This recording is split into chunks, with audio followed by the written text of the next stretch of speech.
This data is one thing we need to realize, all of us as chartered accountants. This data is non-erasable. We will never be able to erase.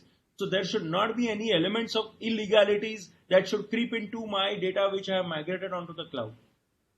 Once having migrated onto the cloud, which is on Microsoft platform, which is one of the examples of a platform which you could use, where all your data is migrated, you're applying the same Windows and operating system and you're working on it. You also have your tallies and you also have your ERP, which is migrated. The next question is, you need to maintain logs of how the data is accessed. So that's where you need an application. That how is your data accessed by the staff or by whoever within your organization or outside? Why is he accessing and what is he accessing? So you need to maintain logs. So you need your projects applications like your Zoho projects, your EasyTask, or several other applications which are there in the market, and they're listed in my presentation. I'm sure you can circulate it to everybody. So those are the applications they're available online. You have a free trial for 30 days. Use those for 30 days, see how they work, and then you can buy the application and use those applications to monitor the logs. Once you monitor the logs, it becomes virtually a supervisory function, as if you are virtually reviewing your file. A physical file that you would have reviewed in office. You are virtually verifying the log. Who has done kitne kya kaam kiya hai and what modifications have been done. So not only will you know the capacities of your teams, but you will also know the time involvement. And you map that, and it's not very difficult because that is auto-mapped to your productivity tools. And the productivity tools will tell you, oh, they might say 15 CA certificate. Oh my God, the staff took 6 hours. My goodness, how can it take 6 hours? It's a matter of 2 hours, a 15 CA CB certificate. Unless the person has to really apply the tax treaty in a very different way, and he has to come up with something, he has to refer some judgments, he might have taken 6 hours. Well, then that is recorded in the tool. That will enable you to determine your productivity. Thank you. Thanks a lot, Mithil ji. Let us start with the other speaker. You be there until end if possible, yes, so that sir. other Yes, questions that come up can be taken. Now I request Jay Chheda ji to come and discuss about how CA can be an entrepreneur. Whether entrepreneur, being an entrepreneur is an opportunity. We have seen very few CAs. There may be hundreds who are real entrepreneur. Even Jay Chheda himself is in a way an entrepreneur. He has started so many things on his own other than the CA practice, and therefore as a traditional practice. So I think he is a role model. He is a role model for us as a speaker. He is a role model for us as a person in education, because he himself has got so many degrees that if I start reading, I think up to 6 o'clock we will only read about his degrees. So I think it is every year he adds one degree, and I think he should have shown the door of his office to us, where he has kept lot of space blank below his name, so that he can keep on adding the degrees. That is whenever he enters office, he knows one more degree has to be added. That space needs to be filled up. With this passion he works, and therefore I have asked him to say that he himself as an entrepreneur, what is his experience and how he really will be able to help us becoming entrepreneur, see as entrepreneur as an opportunity rather than just looking at practice or employment as an opportunity. Over to Jay Chheda, who is one of the fantastic speaker of ICAI. Over to you, sir. A very good evening to all of you. C.S. Srinivas Joshi ji, the chairman of PDC, a very important committee, of course, of ICAI, taking up number of initiatives. Vice Chairman, C.A. Prakash Sharma ji, my co-speaker today, the learned speaker and past WRC Chairman, C.A. Mithil Choksi ji, and my dear friends. Let me first compliment PDC for coming out with a series of programs. This is the need of the hour. This is the need of the hour. The chairman, PDC, very rightly said that, and the same was told by President, Vice President ICAI also in a different way, that what we could have generally learned in some 2 to 3 years by attending various conferences or programs. I think during this COVID, we attended all these programs virtually. Many, our institute record shows, and I'm sure Srinivas ji and Prakash ji will agree, that the number of chartered accountants who have enrolled in the certificate courses have increased phenomenally during this particular period. And I once again compliment the committee for coming to this series, because our president very rightly said that we have been serving the nation and the society in a fantastic way in the last few years, or rather from the very inception. But at the same time, we have to keep on doing our SWOT analysis. We have to look at what are the new opportunities coming up, what are the threats being created, and how we require consolidating our strengths and looking at the weaknesses. For instance, COVID has shown us, rightly told by Mithil Bhai, it has shown us that rather than taking this as a threat, we can convert it into opportunity. I'm sure you must all be very much charged up by what Mithil Bhai told, very appropriately told. And now let us start with entrepreneurship, the topic that has been assigned to me. During this entire series of programs, you will be going through a number of various professional opportunities that chartered accountants can involve themselves into.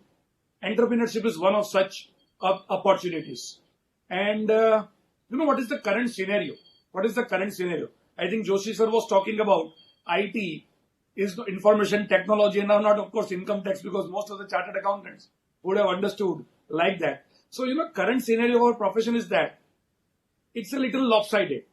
It's a little lopsided. While we have hundreds of opportunities, but most of the chartered accountants are focusing on a few. And that is not true with only our profession. That is true with most of the professions, most of the businesses. Most of the businesses and professions are lopsided. Like most of our chartered accountants would be into income tax or into audit, and of course in the recent years, even GST.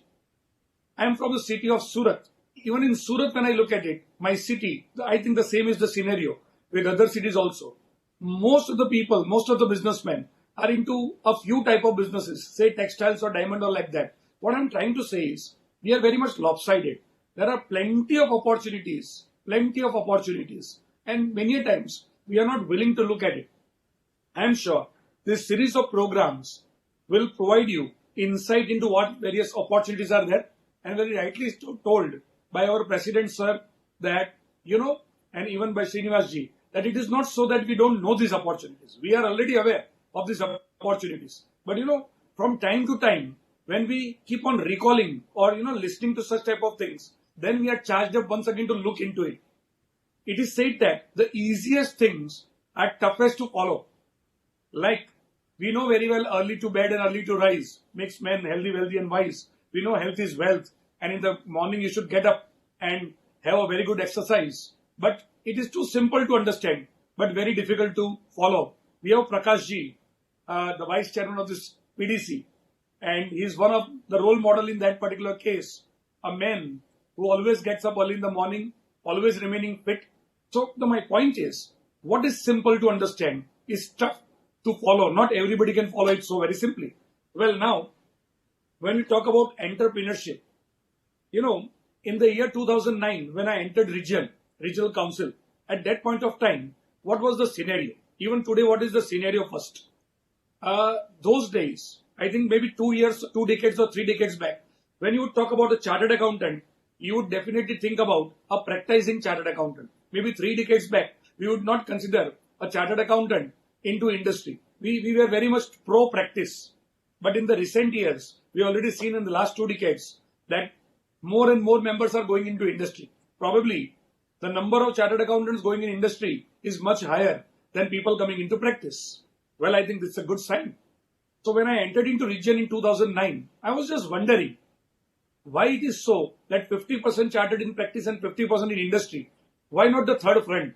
Why don't I look at this particular scenario where 1/3 are into practice, 1/3 into industry, and 1/3 being entrepreneurs? What is that something which prevents chartered accountants from being fantastic entrepreneurs? And I'll give you the reason for that. I come from the state of Gujarat, and in Gujarat, there is one particular community which is, which produce highest number of ortho surgeons. Like, I was wondering when I was a schoolboy, why is it so that this particular community produces highest doctors in this particular regime? What is the reason for that? This community is known as Parsis. And my analysis might be wrong, but when I interacted with a few people, I came to realize one thing. I came to realize one particular fact, that in Parsis, like whenever there is any death, they don't bury and they don't burn the body. They feel that, throughout the life, you have served the community. Why not take an opportunity even at the time of death? And the body is hung on the well or something like that. And after a few days, the body is taken away. The vultures, you are feeding the vultures, and that is what one thing happens. Now from this, friends, kindly understand what interesting thing is happening and how I am linking it with our profession, chartered accountancy. So, they people have the opportunity of looking at the skeleton of people. So many bodies hang, and you keep on looking at the skeleton. You get the opportunity what others do not get. See, those days, you did not have the technology platform or YouTube where you could see very clearly a video picture.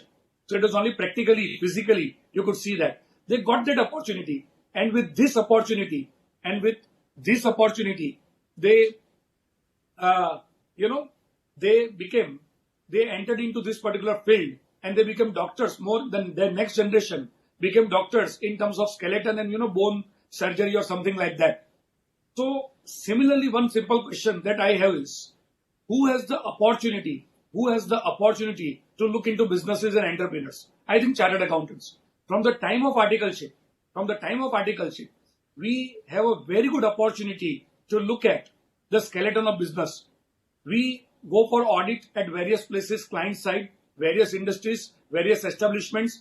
We get to know how the business is done. We get to know their processes. We get to know their systems. We get to know so much of information. I think that makes us potentially the best entrepreneurs. I think chartered accountants can be the best entrepreneurs. Now, one question that comes to my mind is, if you go to some good B school, say IIM Ahmedabad or ISB Hyderabad or something like that, or maybe Harvard for that sake, and you interview 50 final year students as to what they are going to plan out for future, then you will get different answers. The first might say that I want to go into real estate. The second might say that I want to start with a chain of restaurants. The third might say that I'll work for 2 to 3 years in some NBFC, and over a period of time, I want to start with NBFC. The fourth might say that I'll start a chain of beauty parlors. The fifth might say that I want to start with a different type of school. Now, my question is, when the same thing is done for 50 CA final students, then you get the answer: practice, industry, practice, industry, practice, industry. Now, the question that arises is, our chartered accountancy qualification, Mithil Bhai also added the same thing, is world class. I am sure he has number of such experiences. Even I had some opportunities to present on behalf of our nation, our institute, at various parts of in the world. And I am sure about it. The way we present, we are far better than other in the similar, domain. Then what is the reason? What is preventing us? What is preventing us from looking into entrepreneurship? When other management professionals or students can look into all the 360-degree opportunities, I think our qualification cannot be a limiting thing. It should be an enabling one for becoming entrepreneurs. Well, and regarding entrepreneurship, let me give a different perspective. You know very well that there was one time India was the richest nation in the world, and that was not for a single year. That was for thousands and thousands of years. India was the richest nation. Each and every other person wanted to come in India and start business or start doing trade, whether it was English people or French or Dutch or Portuguese or say whatsoever. They all wanted to come to India. What was the reason? The reason was entrepreneurship. India was full of entrepreneurs. Even if you look at it, when you say Sone ki Lanka for Ravan, what does it mean? Does it mean physical gold? No. It actually meant that Ravan had facilitated entrepreneurship. Strategically the way Sri Lanka was located, they had the opportunity for international business, entrepreneurship. And same way, why is it so? United States, in a very less time, I don't think it has US has a very, very long history. US has a very, maybe limited history of some 200, 300 years. That's it. Then how it developed like this? Because the entrepreneurship was promoted very well in US. Similarly, these days, we are talking about the issue of China with Hong Kong. Hong Kong was once a part of China. The China had communist strategy or philosophy and not that much supporting entrepreneurs. But UK took up Hong Kong, and you can just see within a few decades how it was converted totally. And that is how China realized where they should move on, what should be the direction. So anyways, I know very well a number of chartered accountants have taken to entrepreneurship, and they are doing fantastically well, wonderfully well. There have been chartered accountants into real estates, into software. Recently in Gujarat, 3 chartered accountants combinedly produced a film, and that film got a number of national awards. So I think chartered accountants can, go into a number of areas. 360-degree look can be made. Now, one major question is, what stops us from becoming entrepreneurs? Well, first and foremost thing is vision. I'll put it in a very simple term. If one person is born in a family where everybody is vegetarian in terms of food habits, in the entire area, you find everybody vegetarian, then by default, he tends to think that vegetarian food is good, and when he grows up, he'll become a vegetarian. Now take an example of another person who is born in such a place where virtually everyone eats non-vegetarian. So, he also would tend to become a non-vegetarian. I'm not on whether this is good or that is good. I'm just talking about human psychology. Whatever we keep on continuously looking at, we naturally tend to become like that. Now in articleship, when most of our students would work into income tax and audit, and of course now GST. So they will just keep on looking at income tax, audit and GST. So many of the students, they feel that we can only work into this area. Because you keep on continuously watching the same thing. So you also confine yourself to a few things. I think this series of program is really a very, very good initiative of PDC, where, we are telling the chartered accountants, they have great potential. Many of the chartered accountants, they can easily switch over to new fields. They can add new verticals, new domains in their practices. But many times, you require a spark, and this program might give that particular spark. So one is vision. While in articleship, suppose I am regularly looking at income tax and audit. So naturally, I also grow up as a chartered accountant to enter into the same fields. Another reason, what I believe, why we don't look into entrepreneurship is, that is too much of calculations.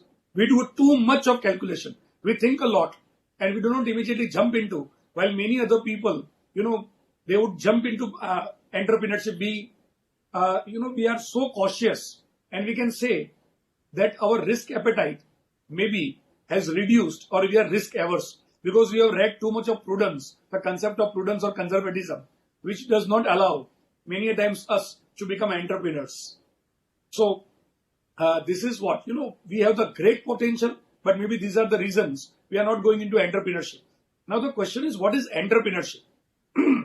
Is entrepreneurship the same as business? I'm not going to go into technical difference or like that, but entrepreneurship is beyond business. Maybe business is about buying and selling and producing and distributing or something like that. Entrepreneurship is much bigger than that and much beautiful than that. It is about value creation. Entrepreneurship is where you create value in the businesses and in the lives of people. That is entrepreneurship. And I think that is very beautiful. Similarly, it is about solving problems. If you listen to some of the great entrepreneurs across the globe, particularly in the US, you find many people who speak out on this particular topic. You find that they make a statement that look at the problems faced by many people. And if you can offer a solution to that, then you will enrich their life, and in turn you will get a legitimate return. And that is what is entrepreneurship. So entrepreneurship is about satisfying the needs of people. And entrepreneurship is not only about profiteering, it is about profiting. That is, add value to the lives of others and in return get some share. Entrepreneurship is more about creativity, about innovation, about passion. Now, why we are talking about entrepreneurship, why we are talking about it. It's very important. Today it is the time of disruption, disruptive business models. Friends, just imagine a situation. Just imagine a situation. All of a sudden Zomato comes up. All of a sudden different type of businesses come up. Tomorrow, some very big funded company in US comes up in India and starts working and providing certain type of services like, filing of income tax return or many other things, maybe free of charge or at very concessional rates. It might be possible. If they can give you free of charge YouTube or Facebook or Instagram, they may give such type of things also. So we have to think about it. Such type of things may happen. And at that point of time, if our practices suffer, then we cannot blame anybody else. It's a complete market. We adopted the market economy. Everybody plays his own game. It is up to us how to upskill ourselves and upscale ourselves. Now, when you talk about entrepreneurship, even in practice, you are an entrepreneur. Practice is also another form of entrepreneurship. And particularly, the element of entrepreneurship, if you want to inject more into practice, it is from shifting from compliance to value-added services. You have to look into it. What type of practices you are having? Is it more of compliance or is it more of value addition? If it is more of compliance, I am sure, like Mithil Bhai also talked about AI, artificial intelligence. AI is going to take away too much of your practice in terms of compliance in the days to come. But value addition is going to be a very creative task. And if you shift from compliance to value added, then definitely you grow your practice in leaps and bounds. And this is what is entrepreneurship, right? Rather than focusing more on your signature, shifting to skills, right? Shifting to skills, that is what is entrepreneurship. Rather than moving from, focusing more on the assignments which you are getting because of government, maybe bank audit, maybe tax audit. This is because government has mandated it. Moving from government-based to market-driven work, that is entrepreneurship. Rather than becoming a cost center, becoming a profit center for your client is what is entrepreneurship. And, in the days to come, we'll have to see to it. We have to shift from a client-vendor relation to partnering P or partnering Pi relationship. That's a very important thing. And, of course, within the framework of code of ethics, we have to do all these things. So this is where entrepreneurship comes up. Friends, why one should go into entrepreneurship? What is the reason we must go for it? So the basic difference between a professional and an entrepreneur. Of course, a professional can also be an entrepreneur. Kindly do understand. But what happens? A doctor only earns when he actually operates and only till he continues his practice, not thereafter. A lawyer would earn only for the arguments he makes in the courts and the representations, right? Once he stops his practice, his earning would stop. Similarly is the case with chartered accountant. While in case of entrepreneurship, by proper systems, by properly developing the businesses, you make a passive income. Even if you stop, still you continue with your passive income. So I think this is one of the particular thing that you have to consider. Now, what is the difference between a basic, say, business or profession versus being an entrepreneur? The basic difference is, if you really want to grow in life, if you want to go into the domain of financial freedom, then you have to look into these aspects.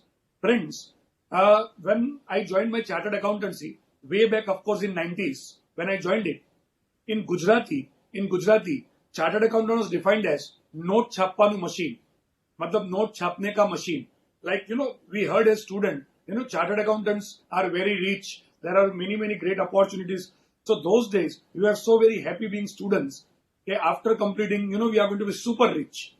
Now the question is, this note chhapanu machine, are we continuing? See, I'm not talking about money, right? I'm not talking about greed or something like that.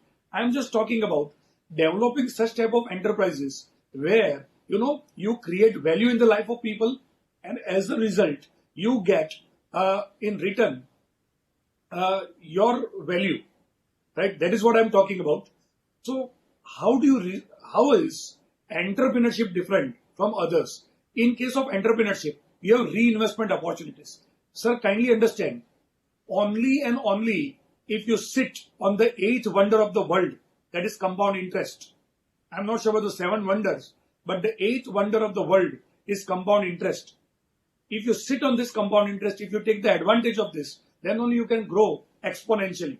Otherwise, your growth might become stagnant for a period of time, or maybe it is only linear. If you want to grow exponentially, then the only way is compounding, and that is only possible where there are reinvestment opportunities.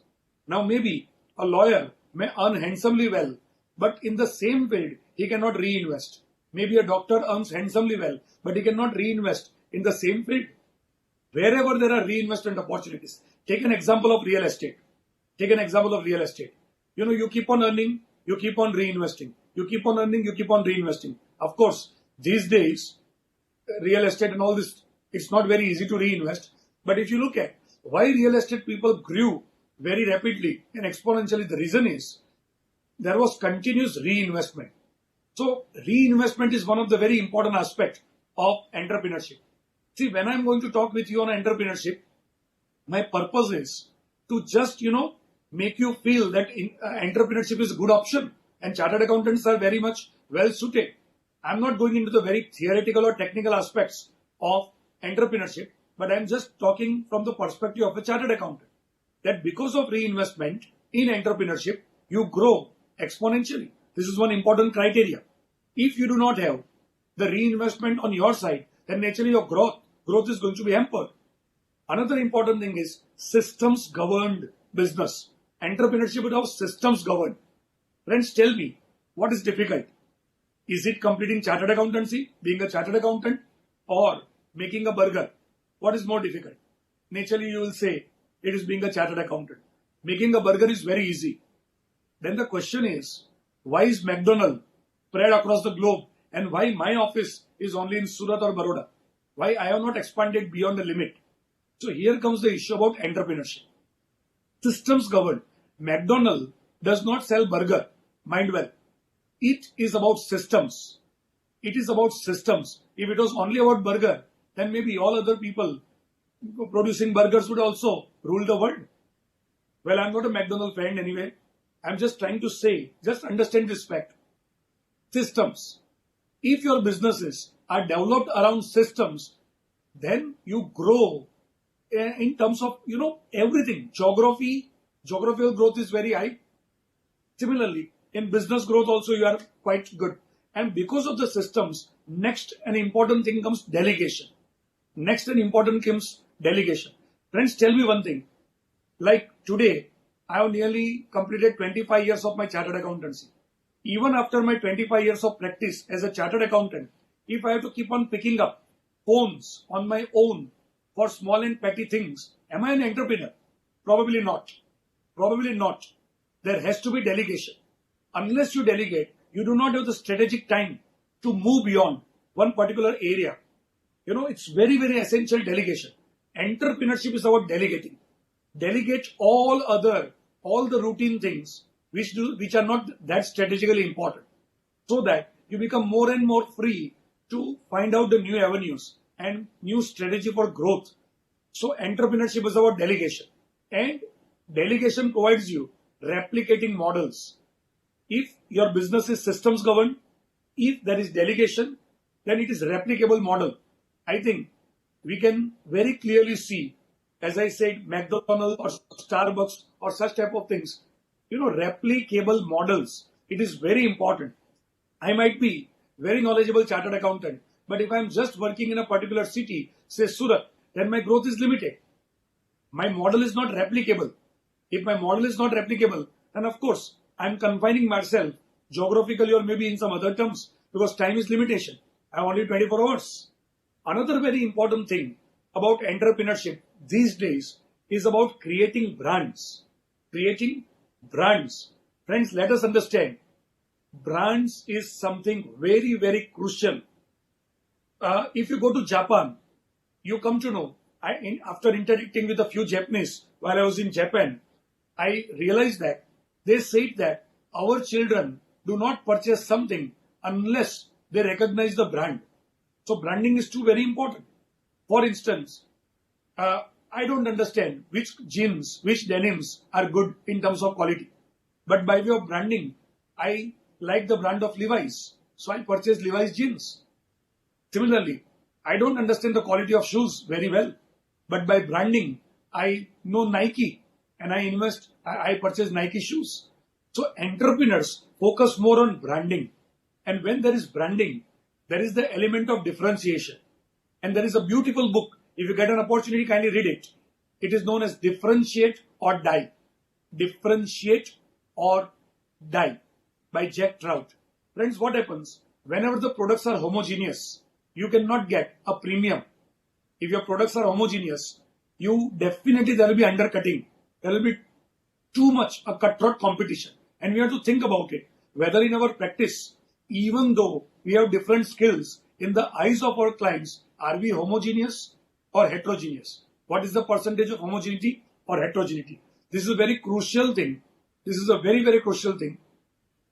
While I was attending to one of the programs at Harvard, the speaker said that if you want to know one mantra for next 50 years of business, then one mantra is differentiate or die. Differentiate or die. That is about branding. So entrepreneurship is very much about creating brands, creating very strong brands, which can go for a very long period of time. Right? Next is about global perspectives. Entrepreneurship is about, global perspectives. And one very crucial thing in entrepreneurship is, your revenues. You must plan out that your revenues. See, I am talking from the perspective of a chartered accountant. Right? I am just talking to you. What I have noted. I have interacted with a number of clients, number of business houses, and from that, what I could learn, I am just sharing with you. That is, your revenues beating inflation. Friends, while I was in articleship, I am talking about 25 years back. If my boss was charging X amount for filing income tax return, unfortunately today, that X has become only 2X or 3X. While if you look at the property prices, they have grown up by 100 times, 200 times. The stock market has grown up like anything. But the fees from X has come to 2X or 3X. I think this clearly shows that in terms of real income, we have gone down. We have not been in a position to beat inflation. So entrepreneurship is where you can beat inflation. And as I said, entrepreneurship is about creating value. Entrepreneurship is about creating value for others and getting the value in that terms. So what I'm just trying to tell you is, I believe chartered accountants has wonderful skills for becoming entrepreneurs. Wonderful. The only thing is, sometimes we confine ourselves to only few fields. If somebody is practicing income tax and doing wonderful in well, wonderful. If he is doing excellently well in GST, well, he can keep on focusing on that. But now with 3 lakh plus chartered accountants, the question is, do we want each and every chartered accountant into income tax or into GST, or do we want chartered accountants to create a portfolio? They enter into different type of dimensions, different type of businesses, become entrepreneurs. Friends, I have a question. My question might sound very ridiculous, but I think ridiculous things are important. I have a simple question. I completed my chartered accountancy, say for instance today, I am a fresh chartered accountant. And I realized that beauty parlor is a very good opportunity, business. Suppose while I was doing chartered accountancy, interacting with many of the females, I realized that an average female is spending 30 to 40,000 per annum on beauty parlor in a B category city like Surat. And I just made a calculation. Being a chartered accountant student, I immediately made a calculation that if I get 200 such clients, my business will be 80 lakhs. My business will be 80 lakhs. And this is a replicable model. If I start with a small beauty parlor and I replicate it, I can, brand it, then I can go further. And now my question is, if I start a beauty parlor, am I still a chartered accountant or do I cease to be a chartered accountant? My belief is, chartered accountant means using your knowledge that you acquired, creating value. So in beauty parlor, of course, I'm not going to go with waxing and threading and, manicure or pedicure. I'm doing management. I'm creating brand. I'm creating systems, I'm looking after management, I'm looking after finance. So why a chartered accountant cannot even think about that? My point is, a chartered accountant go into any of the ventures, any type of entrepreneurship. We have studied all the various peripheral subjects related to business, maybe income tax or GST or finance or costing or law or whatever. We have studied everything. All the peripheral knowledge of business we have acquired in our education of chartered accountancy. If we study a little more on strategy, on marketing, on vision, then I'm sure we can be wonderful entrepreneurs. This is what I wanted to convey to you within a limited time. I'm very much open to any of the questions. Back to Chairman, PDC. It was an excellent disposition, Jay Chairaji. And there are quite a few interesting questions that have come here. And I will like to put some of them to you. If I may not be able to put up all of them to you. But some of them are very interesting questions which have come. Of course, one very basic question. There are two very basic questions. One of them you have indirectly answered. One of them is that CA Institute is not allowing the business to be done along with practice. So somebody thought that you are inviting them to do business. I think you are not. You can explain that what entrepreneurship is different than the practice. You are asking them to become entrepreneur, not practicing jam. This is, of course, one of them. Another question is to become entrepreneur. Why become CA? Was another question somebody which you tried to answer, but I think let us take these two first. So then I'll come to more interesting questions. I think these are basic questions. Yeah. And very why important. I become chartered accountant at all? He says, why should I be? Right. I could have been straight away entrepreneur. But can you be an entrepreneur as a graduate? Can you be an entrepreneur as a SSC, passing? Because some people are entrepreneurs even at that stage. And I think you can tell them what Kumar Mangalam Birla, after becoming chartered accountant, say about CA Institute and how his whole empire of Aditya Birla is running as a chartered accountant and how is he proud of it. He said, yes, I'm proud that I'm first chartered accountant and then entrepreneur of a business. Anyway. So, of course, Birla ji, or you take an example of Hiranandani, right? CA, Hiranandani, or there are number of examples. So the basic thing is, then why do you even require MBA for entrepreneurship? Entrepreneurship you can start, even without any basic schooling. In Surat, we have many diamond merchants who are billionaires and who have not even studied second standard. So entrepreneurship is open to all. But my very simple question is it so that those who have done MBA, are they better than us? Only they know about business. Don't we know about business? See, we did chartered accountancy. We studied so many aspects of business, right? Now, this chartered accountancy degree gives us flexibility. If I choose to come into practice of income tax, well and good, I can come into it. If I choose to go into practice of some other area, I can do. And at the same time, if after gaining so much of knowledge, I feel that I'm good in business, I can venture out into. And just ask those people who have become entrepreneurs after completing chartered accountancy. I think each and every person has said that his chartered accountancy degree has helped him a lot. He's helped him a lot. So the answer is very simple. Chartered accountants are suited to be very good entrepreneurs. So why chartered accountancy? Well, if you wanted to be entrepreneur from the very beginning, you could have avoided it. But now that you have done chartered accountancy, look at it. If you feel you have passion for entrepreneurship, go ahead with that. If you feel you are right for industry, go for that. It is as simple as this. And the second thing that was being asked about entrepreneurship. See, while I talk about entrepreneurship, one I talked about, even in practice you can be an entrepreneur. In practice there are many fields where you can create value. And a practitioner is also an entrepreneur in one way, right? That is about elevating your practice. There, you are not required to surrender your COP. And the other part is, if tomorrow you may come out with a very big industry, right? Manufacturing sector, then it's well and good. It is not essential that just because you become a chartered accountant, you should sign some audit reports and should have a COP. It is not essential. Even if you become an industrialist, whatever you studied in chartered accountancy is of use to you. Is definitely of use to you. Sir. Yeah. So I will ask one other question, which is very valid.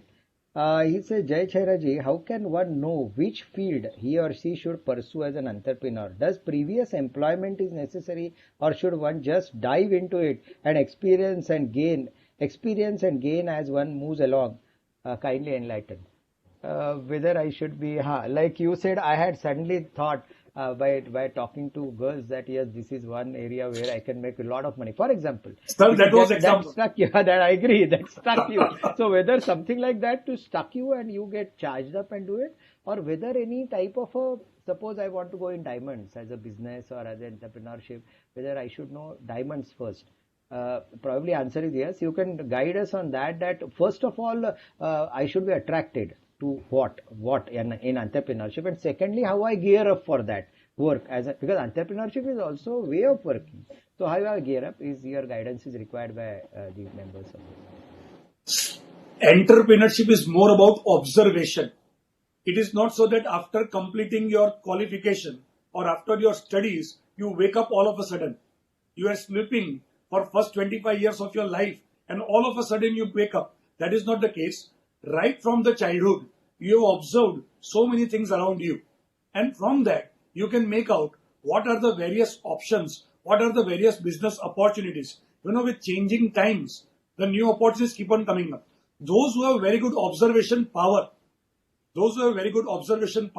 they can pick up what entrepreneurship is good for you. For instance, I am giving some live example from my own city, Surat. One particular chartered accountant, he saw that in terms of building material, the same age-old technology of bricks is going on, but there is an opportunity in changing the material for building, and he started with a particular company producing alternative material to this particular industry.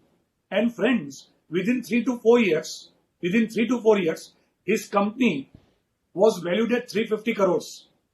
And I have been told that Mr. Jhunjhunwala, who is a big investor in India, known as Warren Buffett of India, and also happens to be a chartered accountant, he purchased 30% stake. So how did this chartered accountant come to know he should go into this business? He observed this particular thing, and from observation, he could make out that this is the right choice. I'll give another example. A few years back, another chartered accountant observed that solar power is the future, and he tried to collect some information, and he was very much convinced that this is the business of future, and he jumped into it. So it is number one, observation. Number two, your passion, hunger. I think these are some 2-3 elements which are very, very important for becoming an entrepreneur. Yes, sir. Yes, sir. I'll ask you the next question. This was good. This was, you said that we are risk averse as chartered accountant, and secondly, it is observed by one of the participants that we are negative also because we are in audit field and trying to only find mistakes of other persons. So I am afraid, first of all, you will find my mistake when I become entrepreneur, and suppose I fail as an entrepreneur. You said you should have known it far before. Somebody else will find out mistake, in me, what I do, etc. So this negativity on one side and risk aversion, because I see the problems of other people, I get affected and say that, these are so much risk these businessmen are taking. They may lose one day, that they will stop, they can be broke and all that. So these two problems, what you want to say on chartered accountants being negative, are they really negative? Because they look at only errors of other persons, and whether they are really risk averse. While looking at you, I don't find either of this, but still I want you to answer this. This is a wonderful question, and let me tell you, chartered accountants are neither totally risk averse nor negative, right? Of course, we are auditors and we look at the mistakes, but that is not our purpose, right? That is only we keep on observing the things, rather we correct mistakes, right? We help in mistake, corrections. So I don't think we are risk averse totally, but we have to understand any particular person who has gone through too much of formal education for so many years, he tries to look into a little more certainty. He wants a little less volatile environment. And this is what has happened with us. Friends, one very interesting observation if you note. You know what happens? Say, I am from the state of Gujarat. I am from the city of Surat. Surat is considered to be a very commercial city. That's why people from Surat do not immediately think about going to Canada or Australia or US. But the surrounding towns, small towns, where the opportunities are limited, because they don't have limitations, they try to move to various countries. Similar is the case with professionals.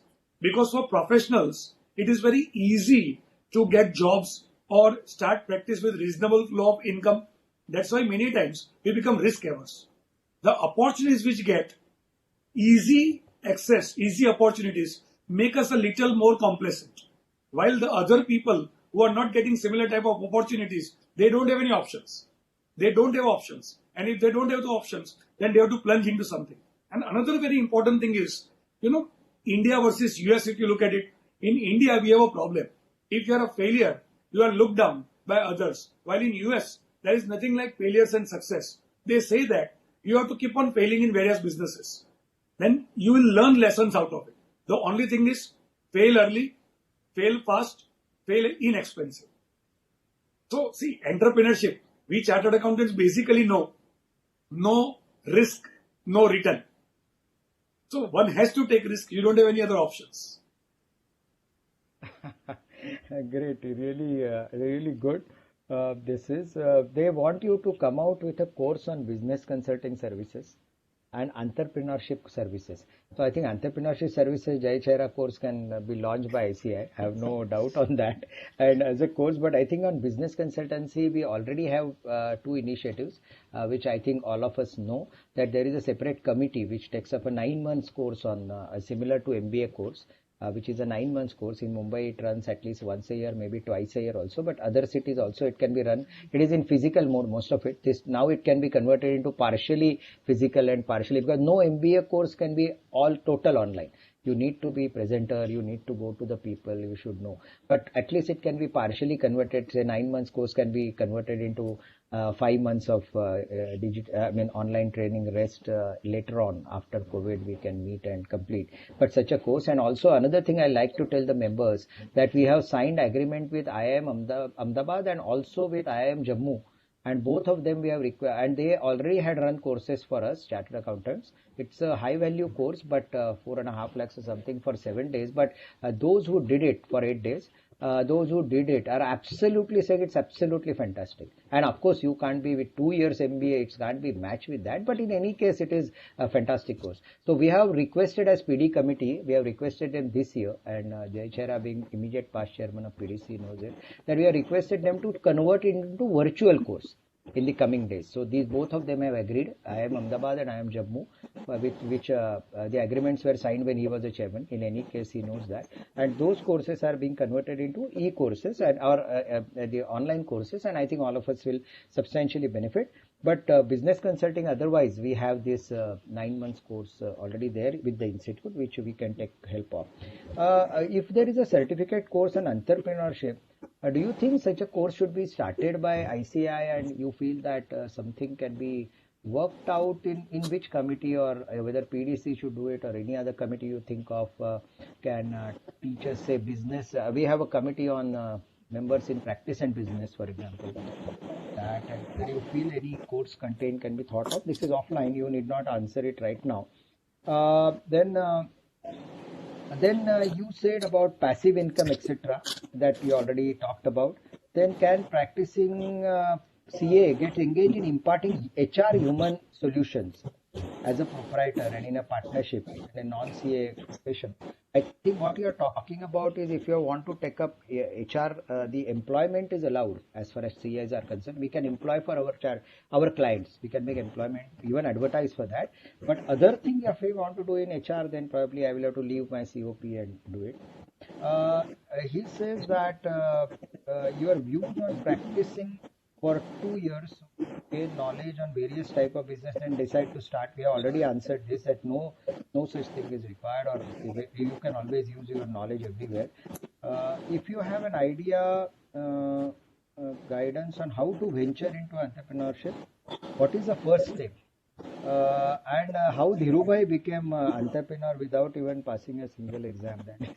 That's what he has asked. I think you, without taking names, I think people are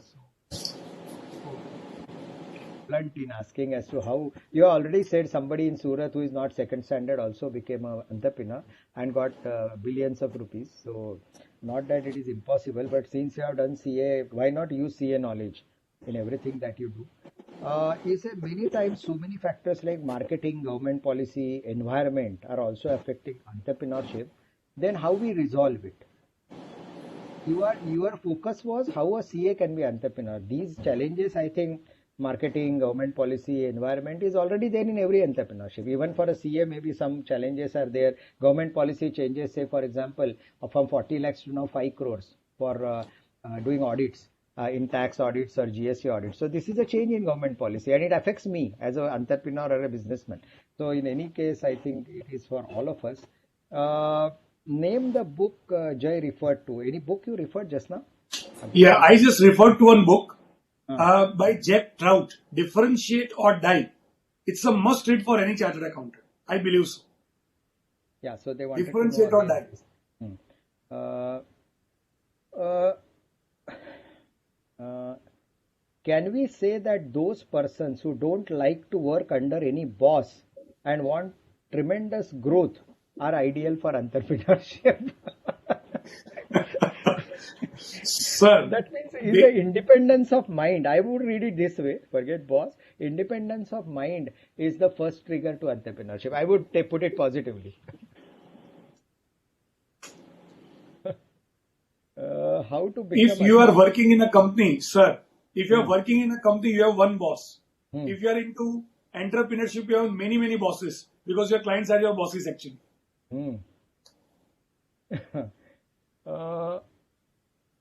One person is always worried, one of the participants, he says entrepreneurship, I always feel that it will be, with a limited finance, I have limited finance and resource. Do finance is a real constraint in becoming entrepreneur? Sir, I'll answer this. This is very important.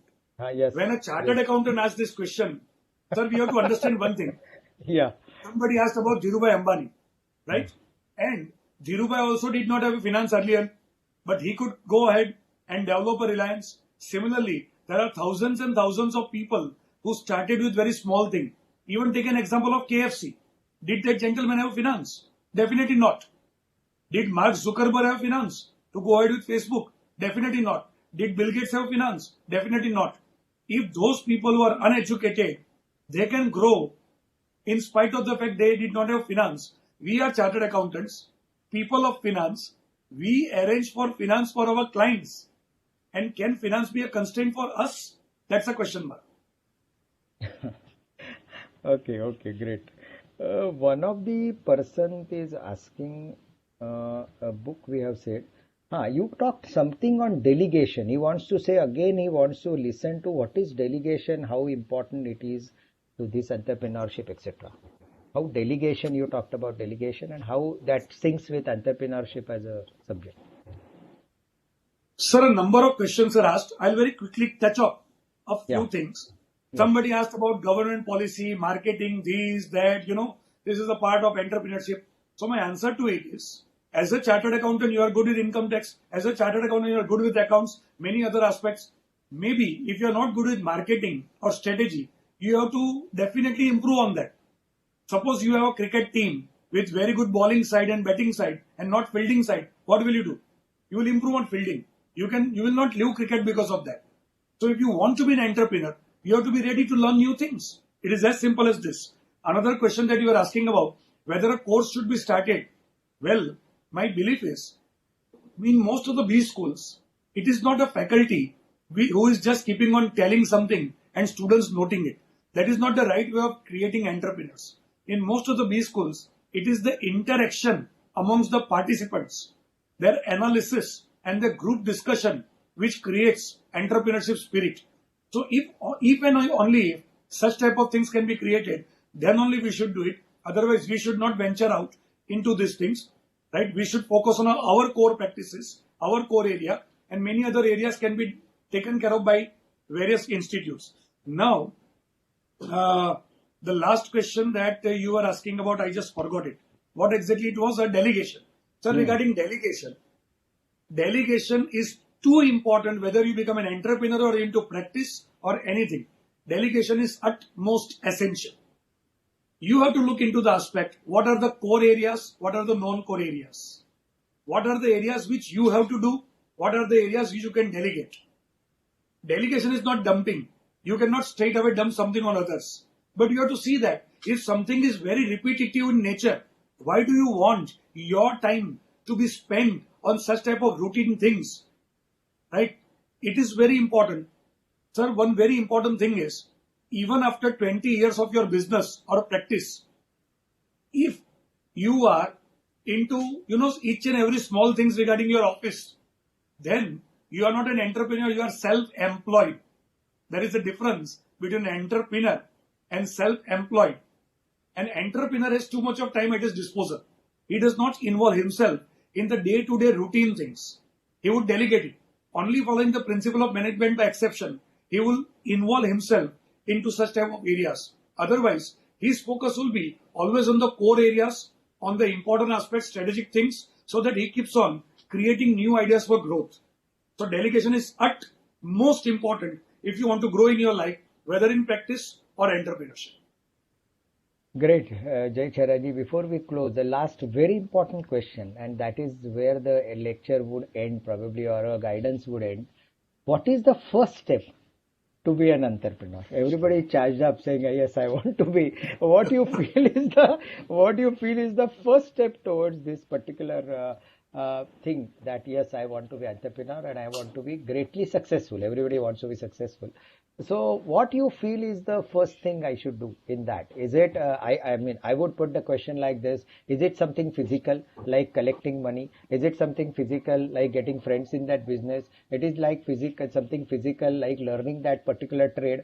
Or is it something mental that I need something to do with my internal working within me to say I need to be more strong, I need to be positive. So many things we said about this. So what is the first step towards becoming entrepreneurship is the question. So where I really start, internally or externally, or whatever, both, or whatever you feel like, whatever is your answer to this? Sir, this is the most crucial aspect. Yeah, it's most a very critical aspect of the whole. What happens, just by listening to entrepreneurship or just reading a book on entrepreneurship, one does not become an entrepreneur. It is the urge. It is the urge within. When you have an urge, when your urge will come up, your urge should not be artificial. As I said, maybe you listen to some motivational speaker on YouTube on entrepreneurship and you jump into it, that would be a blunder. But once again, if you are very good at observation, then you might observe some very good opportunity. And when you observe and you have an urge, then you will first start mental preparation.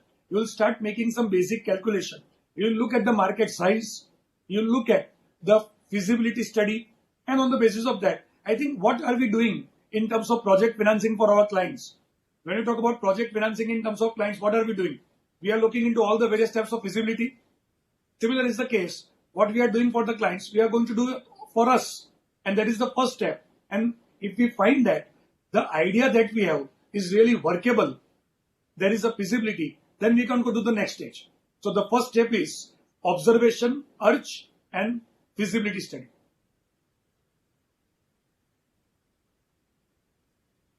Yes, Jai Bhai.